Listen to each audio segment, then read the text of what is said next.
So I'm just going to draw this roughly and then I'll refine it. Very often when I go back and sketch things in, I end up making things too small. What size paper are you using? This is a block and this is brand new. It's a Fabriano. It is 12 by 18. 12 by 18.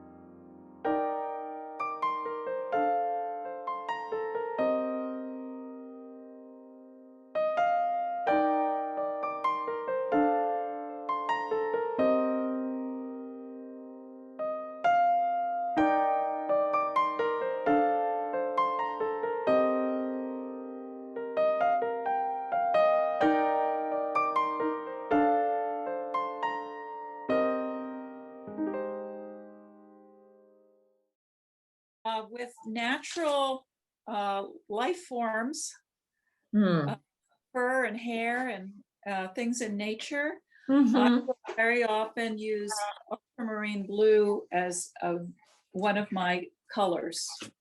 So, okay, so I'm going to get that going. And then I'm going to use I'll use some burnt sienna. And remember we did winter scenes and I was saying we did a whole, I think we did it in this class, a whole winter scenes just with these two colors, burnt sienna and ultramarine blue. I do remember that. You can get, so here's a neutral.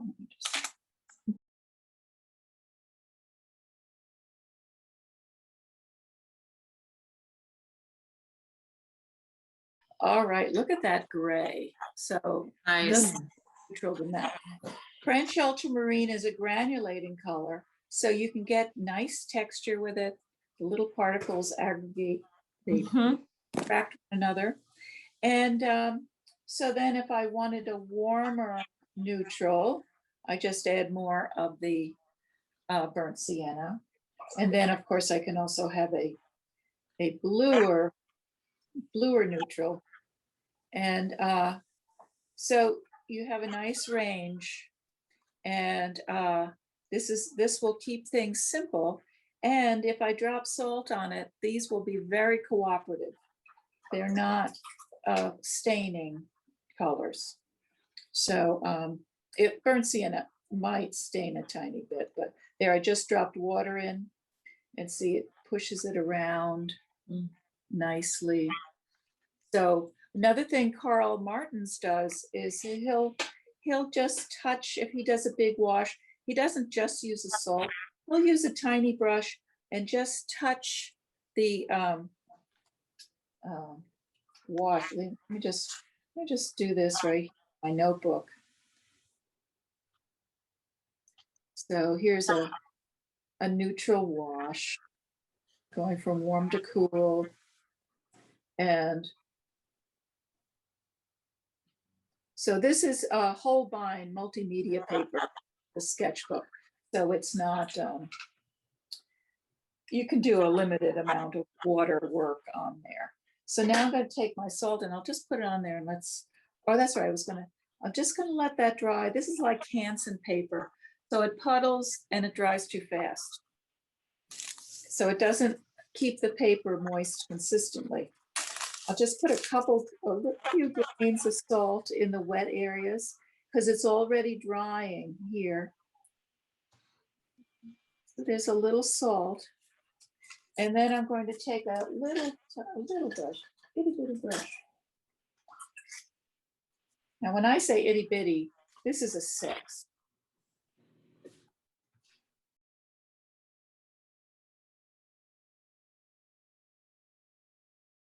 Anyway, okay, so now I'm just going to touch this in a few areas. Here, already dry. Touch it there. We'll see if anything happens. So this is a good experiment to do on a little bit of scrap paper and just see what happens.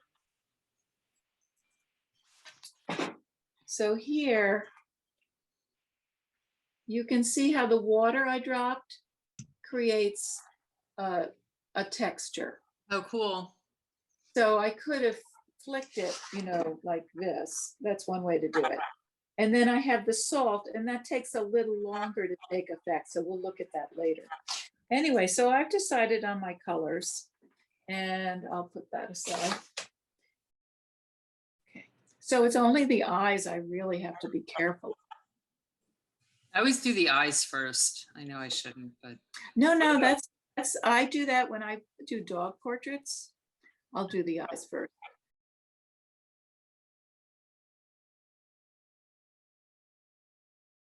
I'm getting up the extra graphite. All right, big brush. Do I want to go bigger for this initial wash? I think this will be big enough. This is a big mop.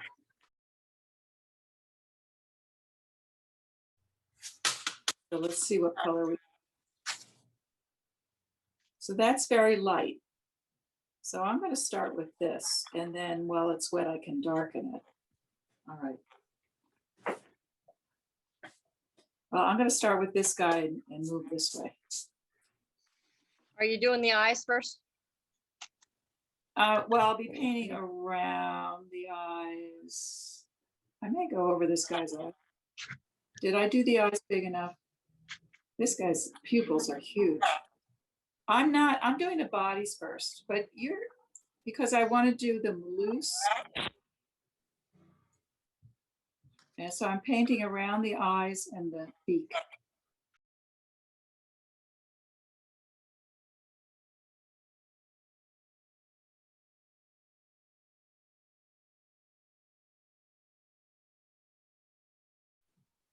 So I'm not seeing white in their feathers. It's very pale gray.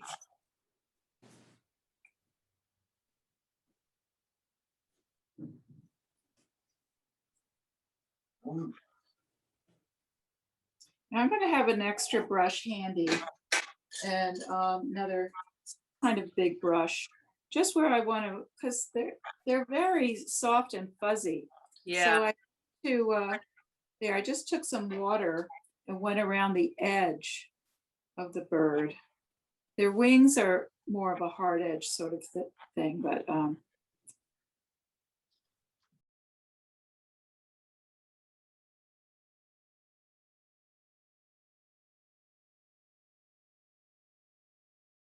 oh, so this is a good thing to see. This is, and it won't be a problem, but the ultramarine will kind of sit down, and it's made a little mark where, because I didn't attend to it right away. And I'm going to go right over this.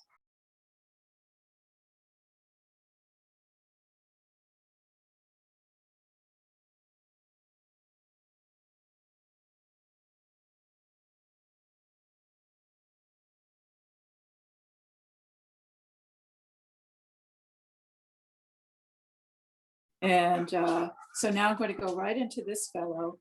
And before I start, I'm going to wet around the edge so that he won't have a hard edge. And just up there, going down into my color. And see him, I don't have to worry about his eye. Just go around his beak. Oh, I didn't do a good job with his beak. Anyway, okay, so now I'm going around here. So so it's much softer.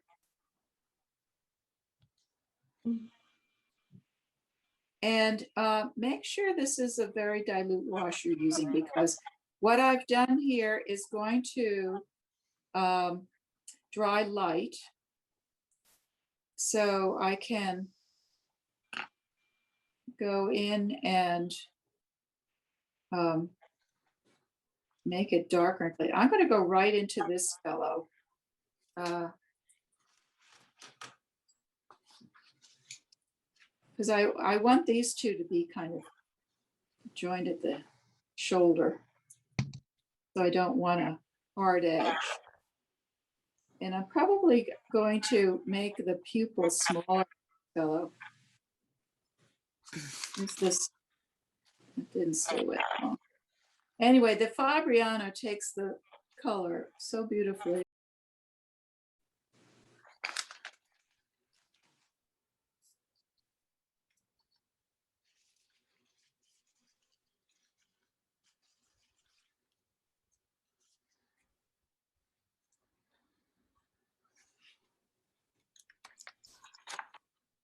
This guy's shoulder is a little redder.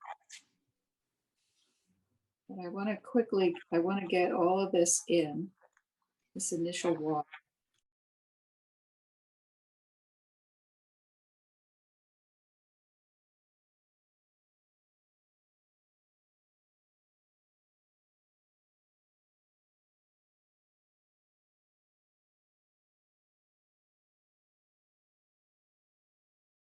Actually, what the effect I'm going to try is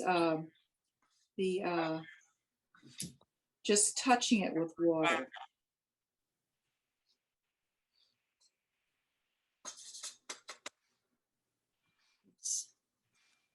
When I'm standing up and painting, I can't be as careful. So at my, like there, I just went the wrong way. Anyway, so, but that's okay, because usually I'm too persnickety.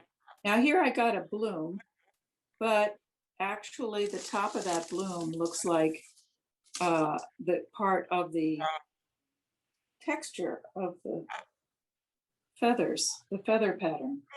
So not a problem. I'm going to slurp up where the paint is collecting.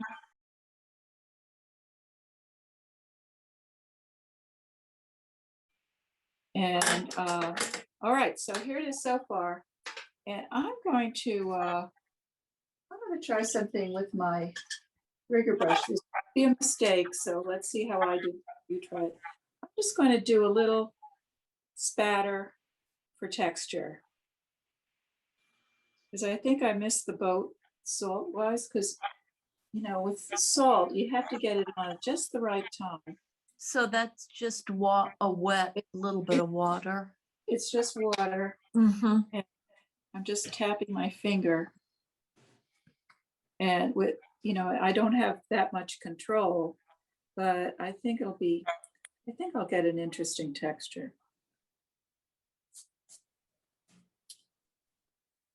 So I'm getting a reaction here. Let's see that.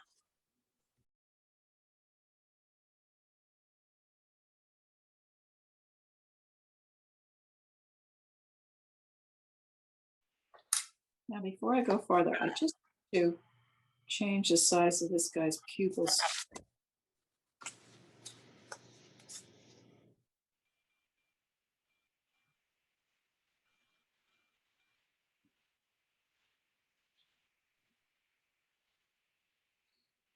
So this is why kneaded erasers are good, because you can make a little point with them and get into small spaces. Now, if I had gone over the eye with water, it would have fixed the graphite to the paper.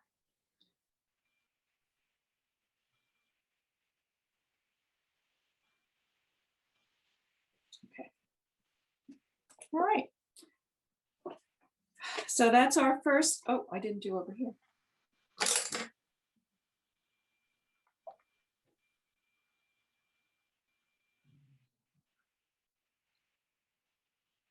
All right.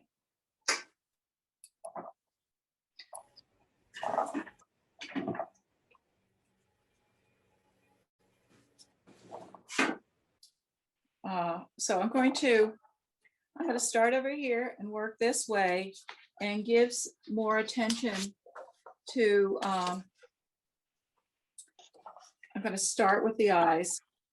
And I was not real careful around here, but I'm going to put in the iris color, start with that. And it's kind of it looks like a very cool yellow. So I'll go into my, this is Winsor Lemon, I think. And it almost looks greenish. So I'm going to put a little cerulean blue, mix it with that. And for this color, now that looks kind of garish, but I can always tone it down. Do you know, So- are they able to change their eye color to match their environment? I don't know. The I color can't they say I use. know a lot about birds, but this color that I'm using, I think will also be good around the beak. So, so think about cerulean.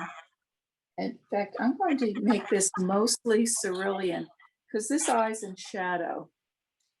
So I'm going to start here, and I'm not going to worry about the black pupil because my black will go right over it. So I don't have to worry about that. So there, isn't that's an odd eye color. Nice. Now I'm going to make it the cool yellow. And there Pretty. is a highlight here that I covered up, but I can go back and either lift or use white. Do you do that? Do you use white? I have been known to use white, yes. Like when you say white, do you mean gouache? I could be, or titanium white, but yeah, it's okay. It's okay to use. Ah, you use white paint. Ah. Yeah, don't. I It's used okay. to be. I cheated last week and used a little, but I think it took me in the wrong direction.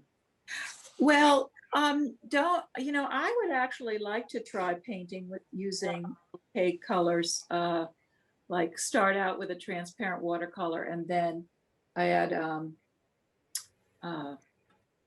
gouache and just play around with that. I think that'd be interesting. Now I got a spatter here and I hadn't intended that, but I kind of like it. So I'm going with my brush now just to get a little energy going here. And just to show these guys, there's they're like gnats. The gnats are just so awful on this particular day. So, but I like to do that because it loosens me up. If I find I'm getting too fussy, then I'll do a little speck. Okay, now on this eye, I'm seeing a highlight and I don't want to lose it. I'm going to go around, keep the paper dry there. And yeah, I really like this combination of cool yellow and cerulean.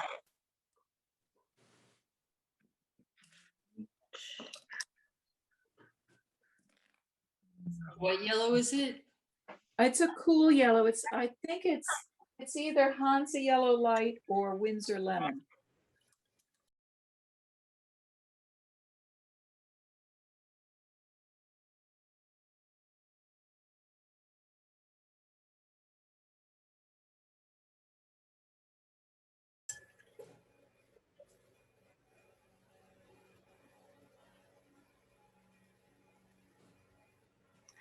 I left the highlight out.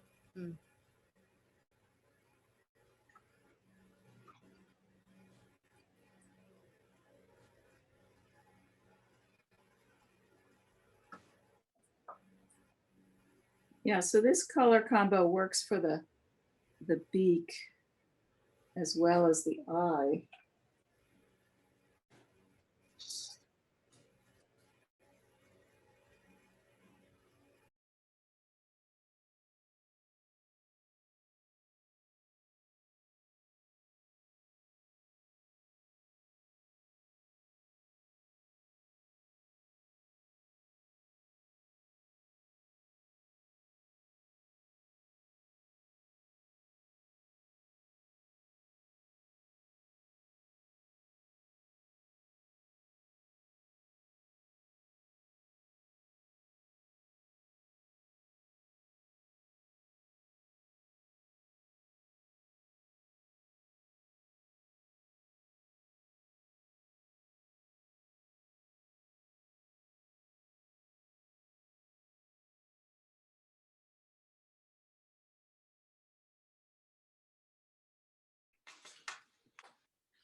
All right, so I've done their eyes.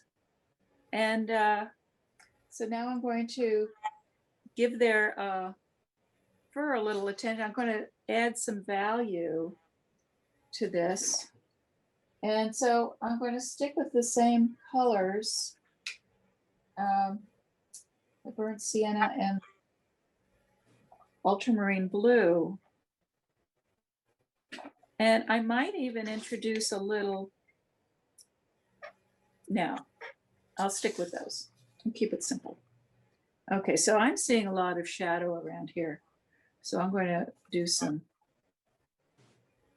yeah, so this is dark, but you want to make sure his eye is dry. I'm hoping his eye is dry.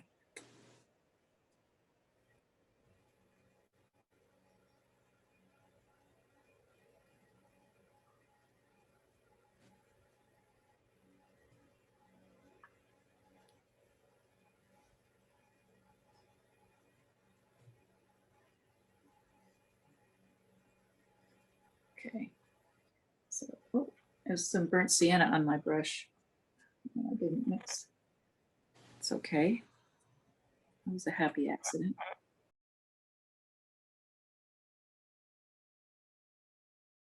So I don't want hard edges. And as I do this, I may drop some salt in or some pure pigment.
Oh, that's right. He's got his eyes closed.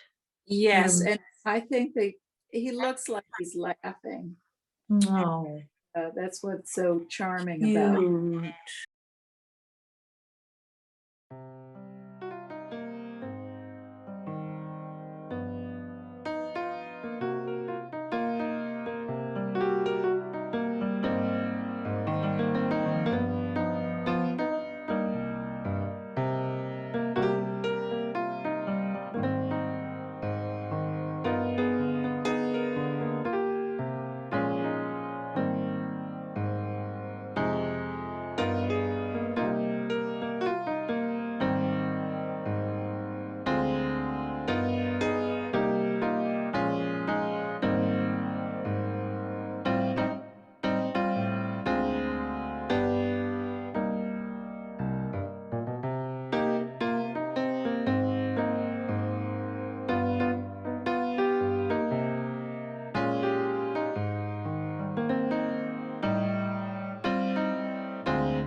I'm just going to put in a little warm. There's this beautiful warm color right here.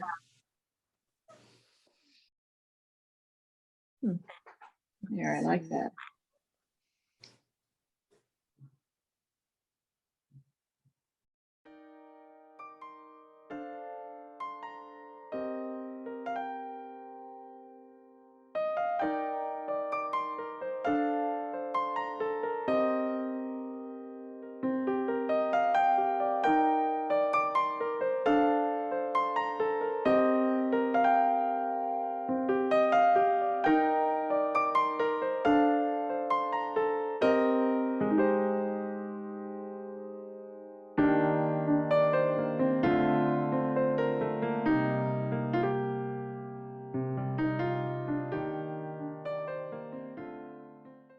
I'm really happy with this guy with those warm colors.